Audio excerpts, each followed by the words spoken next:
पुणे शहरामध्ये दोन्ही राष्ट्रवादी एकत्र येण्यावरती स्थानिक नेत्यांनी सकारात्मक भूमिका घेतली आहे। त्यामुळे दोन्ही राष्ट्रवादी एकत्र आल्याची प्रतिक्रिया रोहित पवारांनी दिली। अनेक शहरांमध्ये स्थानिक नेत्यांनी दोन्ही राष्ट्रवादी काँग्रेस एकत्र याव्यात अशी इच्छाही व्यक्त केली होती। त्यामुळे एकत्र आल्याचं देखील रोहित पवार म्हणाले। अनेक ठिकाणी ग्रामीण भागामध्ये देखील दोन्ही राष्ट्रवादी काँग्रेस या एकत्र आल्याचं चित्र बघायला मिळत आहे।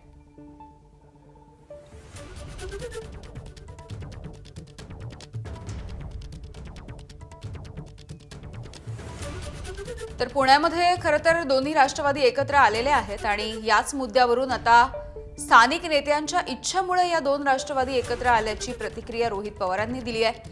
केवळ पुण्यासारख्या शहरी भागामध्ये नाही, पुणे आणि पिंपरी चिंचवड अशा शहरी भागांमध्ये नाही, तर अनेक ग्रामीण भागामध्ये देखील दोन्ही राष्ट्रवादी एकत्र व्हाव्यात याव्यात अशी इच्छा तिथल्या नागरिकांची असल्याचं देखील त्यांनी म्हटलंय।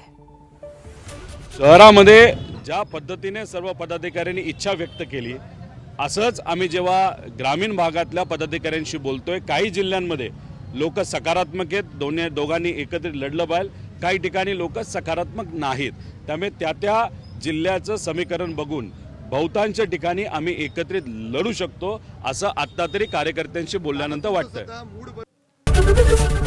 एबीपी माझा, उघडा डोळे बघा नीट।